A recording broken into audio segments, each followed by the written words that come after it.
Welcome to Macero Garage. Hello. Wouldn't everybody love to have a beautiful bench in their classic carrot track? Yes, but I know that not everybody can afford to take it to a shop and get it professionally redone. So that's where we come in. Today in this video, we will be showing you how you can prepare the bench that might have come out of your classic car for reupholstery. So, stick around.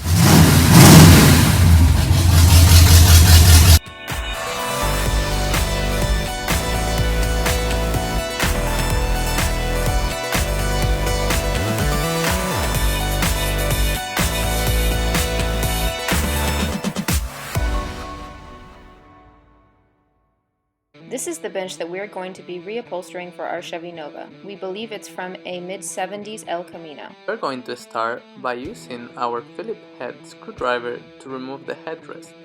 I recommend using a Phillips attachment on your Ratchet. There is not enough space to use a regular screwdriver. Once all of the hardware has been removed, use a flathead screwdriver to pry out the headrest. This can be achieved by using your flathead screwdriver in this little hole right here.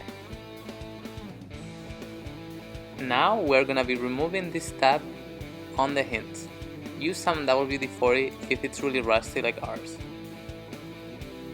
Pull from the hinge until it comes out of the joint. Now the backrest is ready to come out, but first we're going to remove all the plastic bits and the armrest so we have a better view of how exactly that backrest will come out. To do this, you'll need your flathead screwdriver to pry out that little plastic tab and your wrench with a 7/16 socket to get those 4 bolts, 2 on either side of the armrest.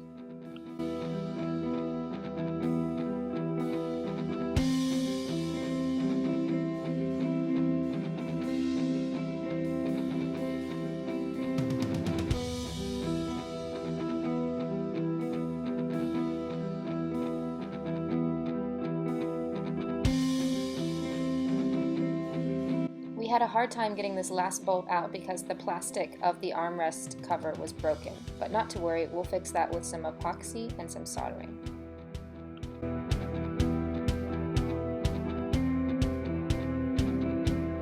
And just like that, the armrest comes out. Now we have a good view to see that the backrest has to come out, pulling slightly on the diagonal.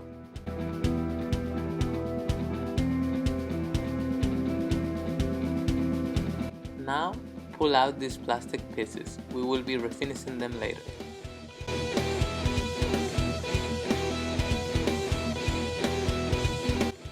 Now is the perfect time to slide those seat belts right out. These are kind of in rough condition, so we probably won't be using this plastic that's on here since it's pretty cracked and broken beyond repair. Vacuuming is totally optional, but we didn't feel like having almost 50-year-old crud on our floor. Once you turn it over is when all the fun begins. Here you can get a good view of all of the hog rings that you have to remove. We don't have any special tool to remove hog rings, but we find that a flathead screwdriver and needle nose pliers work really well. We find that the trick is to use the flathead screwdriver to jimmy enough space under the hog ring so that you can get the needle nose pliers in there. Once you get the needle nose pliers in there, just shake them around, give it a good twist, and they should come right loose.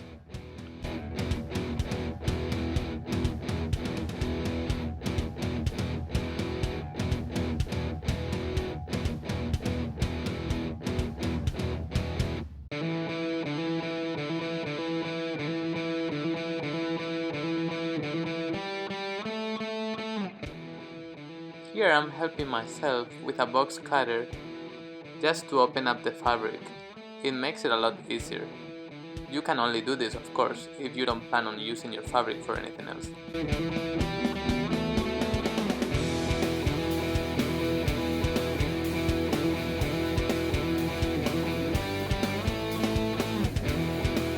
And one more piece of hardware to remove. These Torx balls are very delicate. Don't strip them while trying to take them out. Make sure that you use a wire brush to clean them really well I even use some WD-40 to clean up the rust, and then, once it's very clean, use your T50 with your Ratchet to remove them.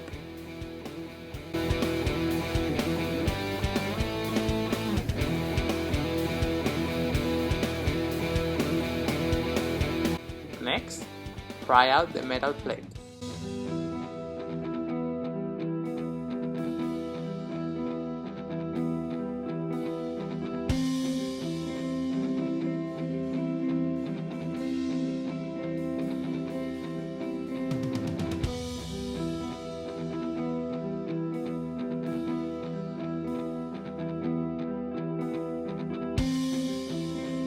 Surprise! There's more hog rings.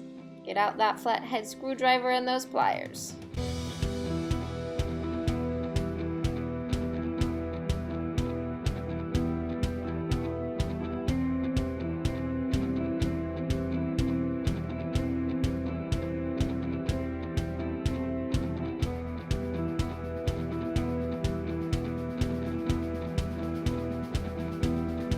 And when we thought we were done, more hog rings.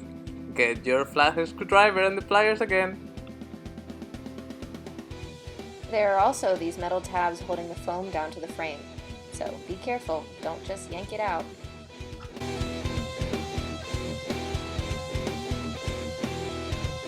Now start the same process all over again with the two backrests. Hog rings, and more hog rings.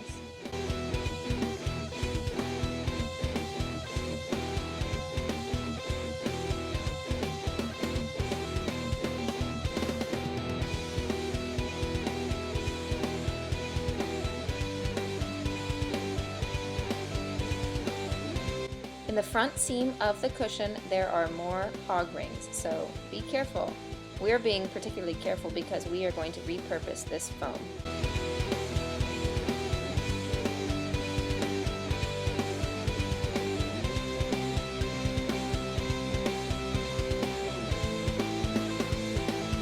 Use the same 7/16 socket we used before to remove the 4 bolts of the armrest support bracket.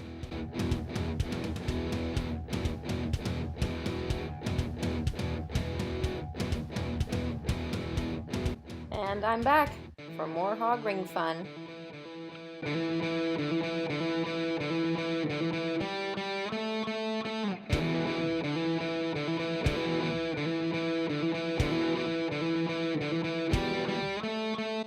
Now we're done removing all of the old upholstery. Now Sergio is going to use an angle grinder with a flat disc to remove the majority of the rust. Make sure to have on proper safety equipment such as safety goggles, a respirator, and gloves.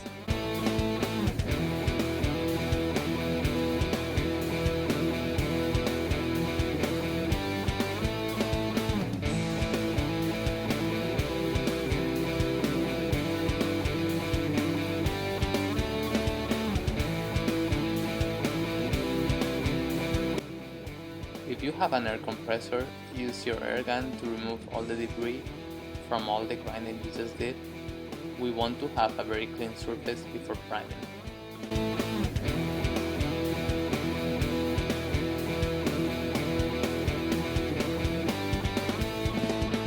Don't forget to repeat this process for every metal part of the vents.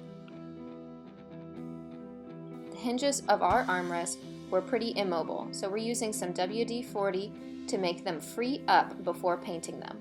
Make sure to properly clean off all of the WD-40 before priming, or else the paint won't stick.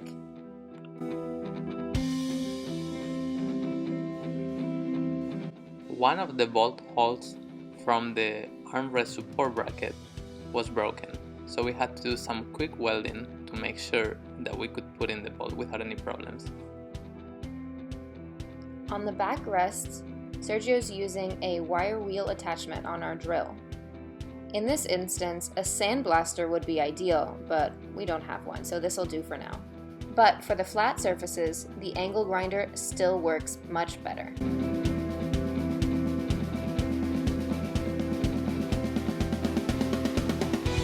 Now that all of our pieces of metal are, for the most part, rust-free. We're going to start priming. For the bench seat and the armrest bracket, I'm going to be using this Rust-Oleum filler and Sandable primer. For the backrest, however, I'm going to be using the Rusty Metal Primer from Rust-Oleum, since these backrests are in pretty rough condition.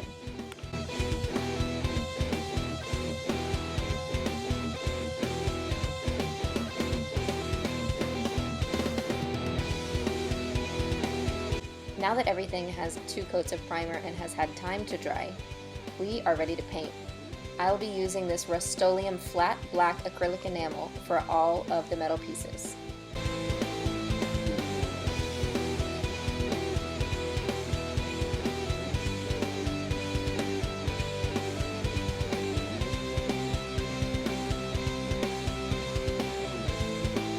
Everything is looking so good.